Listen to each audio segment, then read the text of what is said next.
ఈరోజు ఆదిలాబాద్ జిల్లా కేంద్రానికి ఇచ్చేసినటువంటి ఎస్సీ వర్గీకరణ కమిషన్కి మేము స్వాగతం తెలియజేస్తూ ఉమ్మడి ఆదిలాబాద్ జిల్లా ధర్మ సమాజ్ పార్టీగా మేము కూడా ఇక్కడ రిప్రజెంటేషన్ ఇవ్వడం జరిగింది.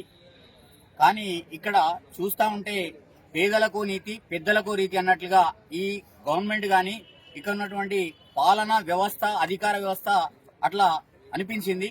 ఎలాంటి ఏర్పాట్లు లేకుండా అసలు ఇబ్బందికరంగా పరిస్థితులు, ఒకే చిన్న సందులో నుంచి అందరూ వెళ్లి అప్లికేషన్స్ ఇచ్చి రావడము, నిర్లక్ష్యంగా వ్యవహరించడం, కొందరికి ఏకపక్షంగా ఆ అప్లికేషన్స్ ను పంపించడం, ఇది ఏ రకంగా ఒక డిసిప్లిన్ లేదు, ఒక సరైనటువంటి విధానం లేదు. ఇలా దళితులంటే కమిషన్ ఇలానే ఉంటుందా? వేరే కమిషన్లకి ఈ కమిషన్ కి తేడా అనేది గమనించాలి కదా.